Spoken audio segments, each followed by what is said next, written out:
Assalamualaikum warahmatullahi wabarakatuh. Yang terhormat Ibu Dewi Nurmalasari, SPDMM, selaku dosen pembimbing pada mata kuliah praktik kerja lapangan.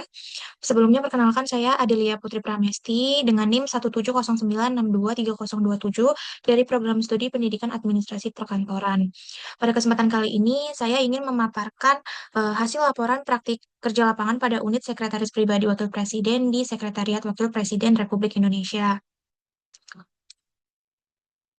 Adapun pembahasan dari pemaparan saya kali ini yaitu pertama ada pendahuluan, lalu ada tempat dan waktu PKL, lalu ada profil instansi, lingkup pekerjaan, pelaksanaan kerja selama saya melaksanakan PKL, lalu ada analisis relevansi praktik dengan mata kuliah, lalu ada hambatan dan solusi, lalu juga ada pengembangan dan juga ada kesimpulan serta saran. Baik, di sini terdapat pembahasan pertama yaitu pendahuluan. Latar belakang saya melakukan praktik kerja lapangan ini tentunya juga di dunia kerja saat ini terus berkembang seiring juga dengan kemajuan teknologi yang semakin pesat. Nah, perkembangan tersebut itu mendorong berbagai aktivitas perkantoran yang dari manual sekarang sudah ke sistem berbasis digital. Lalu juga kondisi ini menuntut sumber daya manusia untuk tidak hanya menguasai teori, tetapi juga memiliki keterampilan praktis, kemampuan beradaptasi, serta kompetensi dalam memanfaatkan teknologi. Nah, dalam konteks tersebut, praktik kerja lapangan ini menjadi salah satu sarana bagi mahasiswa untuk mengintegrasikan teori yang telah diperoleh selama perkuliahan dengan praktik di dunia kerja. Nah, selama pelaksanaan PKL di unit sekretaris pribadi Wakil Presiden, saya juga menemukan berbagai dinamika yang terjadi dalam pelaksanaan administrasi perkantoran, yaitu adanya keterbatasan sistem, lalu juga ada data yang tidak lengkap, dan juga pengarsipan yang belum terstruktur. Nah, PKL ini hadir sebagai jembatan untuk mengintegrasikan teori perkuliahan dalam menyelesaikan dinamika operasional di instansi pemerintah. Nah, melalui PKL ini, mahasiswa juga diharapkan mampu mengembangkan eh, keterampilan hard skill sekaligus soft skills seperti komunikasi, kerjasama tim, dan juga kemampuan berpikir kritis yang seharusnya menjadi fondasi kesiapan kerja nantinya. Adapun tujuan dari PKL ini sendiri yaitu yang pertama pemenuhan persyaratan akademik bagian dari mata kuliah wajib di Fakultas Ekonomi Bisnis Universitas Negeri Jakarta, lalu juga untuk mengimplementasikan ilmu administrasi perkantoran yang sudah diperoleh selama perkuliahan. Lalu juga untuk memperoleh pemahaman langsung mengenai sistem administrasi pemerintahan termasuk penggunaan teknologi digital berbasis sistem, lalu juga untuk mengembangkan keterampilan teknis hard skill dan non teknis soft skill yang dibutuhkan di dunia kerja, lalu juga untuk melatih sikap profesional, disiplin, tanggung jawab dan menyelesaikan tugas administrasi pemerintahan.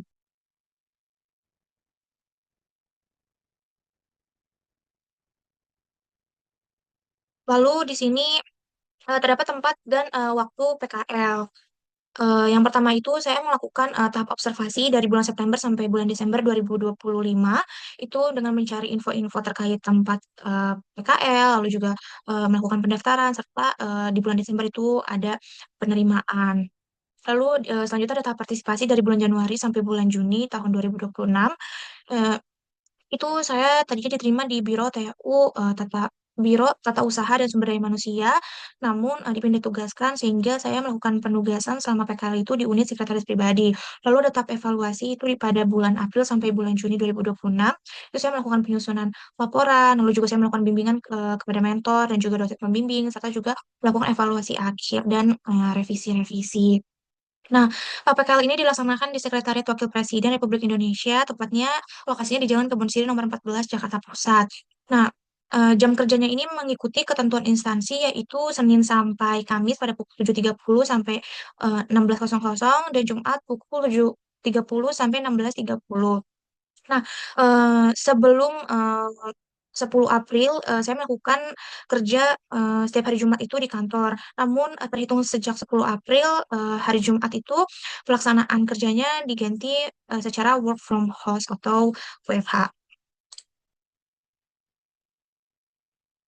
Lalu di sini terdapat profil instansi, yaitu Sekretariat Wakil Presiden merupakan salah satu satuan organisasi yang berada di bawah Kementerian Sekretariat Negara Republik Indonesia, bertugas dalam menyelenggarakan dukungan teknis, administrasi kerumah tanggaan, serta keprotokolan, termasuk penyusunan analisis kebijakan guna membantu Wakil Presiden dalam menjalankan tugasnya mendampingi Presiden dalam penyelenggaraan pemerintahan negara.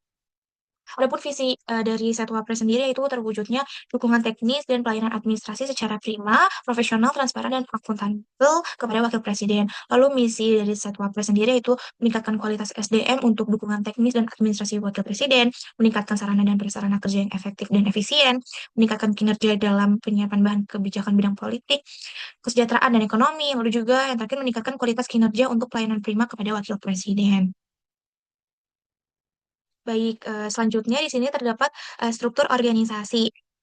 Nah, berdasarkan peraturan Menteri Sekretaris Negara nomor 11 tahun 2024, Sekretariat Wakil Presiden ini terdiri dari beberapa unit utama antara lain staf khusus, ajudan wapres, ajudan istri atau suami wapres, dokter kepresidenan dan juga terdapat empat deputi, yaitu deputi bidang dukungan kebijakan perekonomian, pariwisata, dan transformasi digital. Lalu ada deputi bidang dukungan kebijakan peningkatan kesejahteraan dan pembangunan sumber daya manusia. Lalu juga ada deputi bidang dukungan kebijakan pemerintahan dan pemerataan pembangunan, serta ada deputi bidang administrasi. Nah, selama PKL ini saya ditempatkan di bawah koordinasi unit sekretaris pribadi yang bekerja mendukung kegiatan operasional harian Wakil Presiden. Itu saya berada di staf khusus, di mana staf khusus ini bertanggung jawab kepada Wakil Presiden dan wajib untuk menyampaikan laporan pelaksanaan tugas, hasil telaahan, dan rekomendasi kebijakan kepada Wakil Presiden secara berkala dan atau sewaktu-waktu dengan ditembuskan kepada Sekretaris Wakil Presiden dan Deputi Substansi terkait. Lalu di sini terdapat lingkup pekerjaan saya selama saya melaksanakan PKL di Sekretariat Wakil Presiden, yaitu yang pertama ada administrasi dan pengelolaan data. Di situ saya melakukan pemeriksaan kelengkapan laporan dan rekapitulasi data, lalu juga ada pengelolaan dan pengarsipan dokumen. Di situ saya melakukan pencatatan, pengiriman, dan pengarsipan dokumen-dokumen. Lalu ada kegiatan Sekretariat Wakil Presiden. Di sini saya berpartisipasi dalam kegiatan serah terima bantuan, kunjungan kerja, rapat, seminar, dan sharing session. Lalu juga ada analisis laporan dan pelayanan. Di sini saya bertugas sebagai manajer on duty, yaitu bertemu dengan para pelapor tindak lanjut LMW. Lalu juga ada desain visual, yaitu saya melakukan pembuatan poster alur kearsipan. Lalu di sini masuk ke pelaksanaan kerja yang saya lakukan selama saya PKL, yaitu yang pertama pada lingkup administrasi dan pengelolaan data. Saya terlibat dalam dua jenis kegiatan, yaitu yang pertama ada pemeriksaan laporan dan rekapitulasi data lapor Mas Wapres atau LMW. Nah, untuk program LMW ini, saya mengakses aplikasi website pengelolaan pengaduan untuk melihat detail setiap laporan serta berkas dokumen yang dikirimkan pelapor. Jadi saya memeriksa kelengkapan-kelengkapan para pelapor, lalu saya juga memeriksa tingkat kesejahteraan pelapor berdasarkan peringkat desil melalui website Kementerian Sosial. Selanjutnya, setelah pemeriksaan selesai, data itu kemudian direkap dalam spreadsheet yang mencakup nama pemohon, desil pelapor, kontak, alamat, jenis bantuan, jumlah bantuan, status kelengkapan dokumen, serta nama sekolah dan juga nama siswa. Setelah sudah dilakukan rekapitulasi, kemudian data finalnya itu diinput ke dalam XS Cloud Setnek dan juga dokumen pendukungnya di-upload ke Drive Wapres RI. Lalu untuk kegiatan permohonan masyarakat, di sini saya melakukan pemeriksaan laporan dan rekapitulasi data. Jadi saya menerima dokumen masuk, lalu memberikan penomoran sebagai identitas awal. Kemudian saya melakukan pemeriksaan, dan setelah selesai, saya melakukan input ke dalam Google Spreadsheet, menyusun datanya ke dalam format rekapitulasi yang sudah ditentukan. Nah, selanjutnya, jika ada beberapa catatan, saya juga perlu untuk eh, memberikan catatan tambahan jika ada hal yang perlu diperhatikan, mungkin dokumen yang belum belum terpenuhi atau dokumen yang belum lengkap seperti itu. Lalu di sini ada lingkup pengelolaan dan pengarsipan dokumen, yaitu saya melakukan pencatatan dan pengiriman surat. Jadi saya melakukan pencatatan surat melalui buku ekspedisi dengan mencatat judul surat dan identitas penerima. Kemudian saya mengantarkan surat tersebut beserta dokumen pendukungnya. Biasanya saya ditugaskan untuk mengantarkan surat dan juga dokumen ke Biro Perencanaan dan Keuangan. Setelah surat dan dokumen diterima, saya meminta tanda tangan penerima sebagai bukti serah terima. Lalu untuk pengarsipan dokumen dan permohonan masyarakat, saya merancang dan juga menerapkan sistem pengarsipan yang belum ada sebelumnya. Jadi, tahapannya saya memeriksa kelengkapan dokumen, terus menentukan kategori berdasarkan provinsi, kabupaten, kota, dan tahun, lalu memberikan kode wilayah, serta juga mencatat data-data tersebut ke tabel rekapitulasi dan menginput ke dalam Scroll Setnek. Setelah sudah diinput, saya menyiapkan pembatas berkode wilayah dan kemudian menyusun dokumen-dokumen tersebut ke dalam map dan box arsip. Saya juga aktif melakukan pembaruan database arsip pada Scroll Setnek setiap kali terdapat arsip baru yang masuk.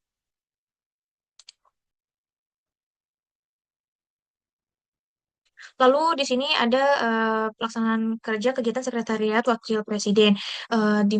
Selain tugas administratif, saya juga berkesempatan terlibat langsung dalam berbagai kegiatan instansi. Yang pertama di sini ada partisipasi dalam kegiatan serah terima bantuan lapor Mas Wapres atau LMW. Saya bertugas untuk melakukan verifikasi identitas dan kelengkapan dokumen pelapor sebelum proses serah terima. Lalu juga mendokumentasikan kegiatan dan juga melaporkan jumlah kehadiran para pelapor. Lalu ada partisipasi dalam kegiatan serah terima bantuan wakil presiden. Saya mengikuti kegiatan serah terima bantuan seperti motor listrik, rakitan di SMKN satu Kota Bekasi, lalu juga serah terima hewan kurban di Masjid Istiqlal, lalu serah terima bantuan bagi korban kebakaran di Kemayoran. Tugas saya di sini adalah melakukan dokumentasi rangkaian kegiatan dan melaporkan perkembangannya melalui grup WhatsApp. Lalu juga saya berpartisipasi dalam kegiatan kunjungan kerja di sekolah Genius atau Genius.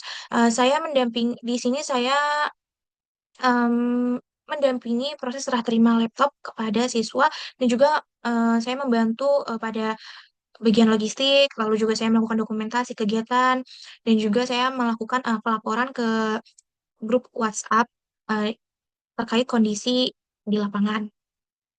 Lalu ada rapat. Saya juga berpartisipasi dalam kegiatan rapat dan seminar. Saya mengikuti rapat koordinasi dengan pihak Basnas secara daring melalui Zoom meeting serta seminar bertema transformasi pemerintahan di era kecerdasan buatan yang diselenggarakan bersama Google Indonesia. Dalam seminar tersebut, saya juga ikut mencoba pelatihan-pelatihannya. Lalu ada juga partisipasi dalam kegiatan sharing session.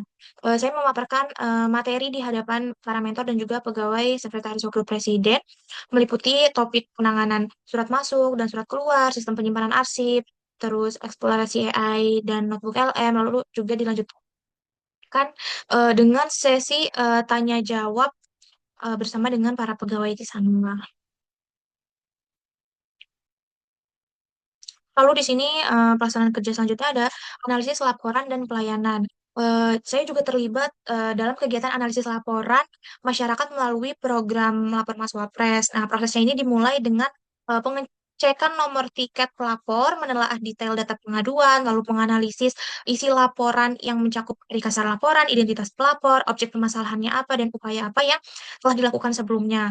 Nah, berdasarkan analisis tersebut, saya memberikan saran atau alternatif solusi yang kemudian disampaikan kepada mentor untuk ditindaklanjuti eh, bersama pelapor dalam kegiatan manajer on duty. Lalu ada pembuatan desain visual. Saya juga membuat desain visual untuk mendukung kegiatan administrasi unit sekretaris pribadi yaitu poster alur pengarsipan dokumen berdasarkan kategori wilayah serta panduan cara mencari arsip dan mengakses arsip. Desain ini dibuat menggunakan Canva agar informatif dan juga mudah dipahami dan dapat langsung digunakan sebagai panduan kerja oleh para pegawai. Lalu di sini terdapat analisis relevansi praktik dengan mata kuliah. Seluruh kegiatan yang saya lakukan selama PKL ini tentunya memiliki keterkaitan langsung dengan mata kuliah yang telah ditempuh di perkuliahan. Yang pertama ada rekapitulasi data LMW dan permohonan masyarakat menggunakan spreadsheet dan SQL Setnek. Di sini kegiatan tersebut tentunya sangat relevan dengan mata kuliah Sistem Informasi Manajemen. Nah, kegiatan ini menunjukkan penerapan konsep dari input, lalu proses, dan juga output dalam pengelolaan data berbasis digital. Lalu ada pengiriman dan pengarsipan surat serta dokumen permohonan masyarakat. Eh, Pengiriman surat tersebut tentu sangat erat kaitannya dengan komunikasi perkantoran, di mana saya perlu berkomunikasi dengan pihak penerima, dan juga pengarsipan dokumen itu sangat relevan dengan kearsipan digital khususnya dalam eh, penyimpanan arsip yang sistematis. Lalu ada kegiatan Sekretariat Wakil Presiden, itu seperti eh, pelaporan, verifikasi LMW, serah terima. serah terima bantuan, kunjungan kerja, rapat, seminar, serta sharing session. Tentunya kegiatan-kegiatan tersebut tidak lepas kaitannya dengan komunikasi perkantoran. Lalu juga kegiatan-kegiatan tersebut juga sangat erat kaitannya dengan mata kuliah kolaborasi dan kerjasama yang memerlukan bantuan dari beberapa pihak dan juga serta adanya konsep MAIS. Kenapa terlihat adanya konsep MAIS? Karena pada mengikuti kunjungan kerja di Sekolah Jenius itu sudah diatur oleh panitia penyelenggara di sana yang tentunya sangat erat kaitannya dengan mata kuliah MAIS yang sudah terencana dan juga terorganisir. Lalu ada analisis permasalahan dan melayani para pelapor tindak lanjut program LMW. Kegiatan tersebut erat kaitannya dengan pemecahan masalah dan pengambilan keputusan, di mana saya perlu menganalisis masalah dan juga menentukan bagaimana sebaiknya solusi yang diterapkan dari permasalahan tersebut, keputusan apa yang sebaiknya diberikan. Lalu ada pembuatan poster dan alur pengarsipan dan pencarian arsip. Nah, hal tersebut itu dilakukan dengan menggunakan aplikasi Canva yang merupakan implementasi langsung dari mata kuliah aplikasi komputer. Lalu hambatan dan solusi yang saya temukan selama melakukan praktik kerja lapangan. Yang pertama ada hambatan dalam administrasi dan pengelolaan data perkantoran. Di sini pada saat melakukan pemeriksaan dan rekapitulasi LMW, hambatan pertama itu adalah sulitnya mengidentifikasi kategori bantuan yang diajukan oleh para pelapor. Jadi beberapa pelapor itu memiliki detail yang kurang jelas atau dapat masuk ke lebih dari satu kategori bantuan. Nah, solusinya itu saya melakukan pemeriksaan secara teliti terhadap isi laporan dan juga memeriksa kembali dokumen-dokumen pendukungnya. Lalu juga saya perlu melakukan konfirmasi kepada mentor apabila saya masih ragu. Nah, langkah ini sejalan dengan model keputusan rasional oleh Robbins di tahun 2020 yang menekankan pentingnya identifikasi masalah, lalu evaluasi alternatif, dan juga pemilihan keputusan yang terbaik berdasarkan informasi yang tersedia secara logis dan objektif. Lalu hambatan kedua adalah dokumen tidak lengkap atau buram. Nah, karena dokumen tidak lengkap dan buram, proses rekapitulasi itu menjadi kurang efisien. Solusinya itu saya melakukan klasifikasi prioritas terhadap dokumen yang perlu diverifikasi lebih lanjut dan turut membantu menghubungi pelapor untuk meminta kelengkapan dokumen. Nah, langkah ini didasarkan pada teori kualitas informasi Dillon dan McLean tahun 1992 yang menyatakan bahwa kualitas informasi dapat diukur dari akurasi, relevansi, dan kelengkapannya sebagai dimensi dimensi penting dalam keberhasilan sistem informasi. Lalu hambatan ketiga adalah Closetnet tidak mendukung pengeditan bersamaan. Jadi eh, ketika mengakses Cloud itu hanya bisa diakses oleh satu pengguna. Kalau misalkan ada dua pengguna, ya datanya tidak terupdate gitu. Nah, solusinya dalam mengatasi hambatan tersebut adalah saya melakukan koordinasi waktu input data dengan pengguna lain. Hal ini sejalan dengan prinsip koordinasi menurut Asri B dan Ade Fatahila di tahun 2019 bahwa koordinasi yang baik didukung oleh kesatuan tindakan, komunikasi, pembagian kerja, dan disiplin dalam pelaksanaan pekerjaan. Selain itu, eh, karena sistem Cloud Setnek ini yang membingungkan di awal, jadi saya perlu melakukan adaptasi. Nah, hal itu saya lakukan juga sesuai dengan teori teknologi acceptance model atau TAM oleh Davis di tahun 1993 yang menjelaskan bahwa menerima teknologi baru dimulai dari kepercayaan dan sikap positif pengguna yang kemudian mendorong peningkatan kemampuan dalam mengoperasikan sistem secara efektif. Jadi saya melakukan adaptasi dengan sistem Cloud Setnek. Lalu hambatan keempat adalah akses website pengaduan yang bergantung pada jaringan internal instansi. Jadi sehingga saat koneksinya terganggu, proses pemeriksaan laporan itu tidak dapat berjalan. Nah, solusinya saya menerapkan skala prioritas pekerjaan dengan mendahulukan tugas yang tidak memerlukan akses website. Langkah ini merupakan penerapan dari manajemen waktu menurut Stinson di tahun 1994. Itu keterampilan dalam mengatur dan memanfaatkan waktu secara terencana agar tetap optimal meski sistem mengalami gangguan. Lalu, hambatan dalam administrasi dan pengelolaan data perkantoran selanjutnya ini adalah pada saat melakukan pemeriksaan dan rekapitulasi permohonan masyarakat. Jadi, hambatan pertama adalah dokumen masuk itu ada yang tidak lengkap, yang menyulitkan pengisian rekap itu. Nah, solusinya saya menandai dokumen yang tidak lengkap dan menyampaikannya kepada mentor untuk ditindaklanjuti, sementara konfirmasi pada pengaju juga akan dilakukan oleh mentor. Lalu, hambatan kedua yaitu terdapat data ganda Nah, yang berpotensi menimbulkan ketidakakuratan dalam hasil rekapitulasi apabila tidak dilakukan pemeriksaan ulang secara berkala. Nah, solusinya itu saya menandai juga data ganda tersebut dan segera menyampaikannya kepada mentor. Nah, kedua solusi ini secara keseluruhan itu bertujuan untuk memastikan bahwa data yang digunakan dalam verifikasi dan rekapitulasi itu memiliki tingkat akurasi dan kelengkapan serta kejelasan yang sesuai. Jadi tidak salah dalam pengambilan keputusan. Lalu hambatan dalam pengelolaan dan pengarsipan dokumen yaitu pada saat pengarsipan dokumen. Jadi eh, di unit sekretaris pribadi itu belum tersedianya sistem pengarsipan yang terstruktur. Nah, untuk dokumen permohonan masyarakat itu masih belum diarsip secara terstandarisasi. Nah, dokumen dari berbagai daerah ini belum memiliki pengelompokan berdasarkan kategori tertentu sehingga penyimpanan yang dilakukan itu tanpa acuan yang jelas dan tidak konsisten. Nah, kondisi ini berdampak pada efisiensi kerja unit secara keseluruhan karena pencarian dokumen harus dilakukan secara manual satu persatu. Nah, solusinya saya merancang dan menerapkan sistem klasifikasi arsip berbasis wilayah atau geografis yang merujuk pada Peraturan Kepala Arsip Nasional Republik Indonesia tahun 2012 tentang pedoman penyusunan klasifikasi arsip yang mengelompokkan dokumen berdasarkan provinsi dan kabupaten kota asal pengaju, memberikan kode wilayah, penyusunan dokumen ke dalam box, lalu memberikan label, lalu juga menginput datanya ke dalam Escotech. Baik, selanjutnya di sini terdapat pengembangan yang pertama bagi instansi dan unit kerja. Nah, untuk program LMW, pengembangan ini dapat dilakukan melalui penambahan fitur validasi otomatis dokumen saat pengunggahan, lalu peningkatan fitur status kelengkapan dokumen, serta pengembangan fitur multi-user dan real-time pada S-Cloud Setnek agar beberapa pengguna itu dapat mengakses dan memperbarui data secara bersamaan. Nah, peningkatan infrastruktur, yaitu jaringan internal juga penting agar gangguan koneksi tidak menghambat penyelesaian tugas. Lalu juga untuk permohonan masyarakat, direkomendasikan peralihan dari sistem spreadsheet menuju sistem database yang dapat menolak data duplikat secara otomatis.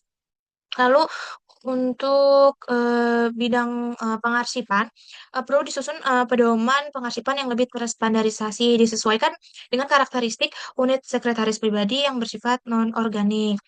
Eh, dan juga perlu dilakukan sosialisasi prosedur karsipan kepada seluruh pegawai yang terlibat.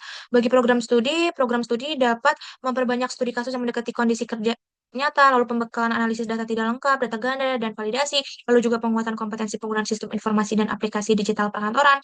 Dan untuk lingkup pengelolaan dan pengarsipan dokumen ini, program studi dapat memberikan praktik karsipan berbasis kondisi kerja nyata dan juga meningkatkan pemahaman arsip digital dan sistem pengarsipan terstandarisasi.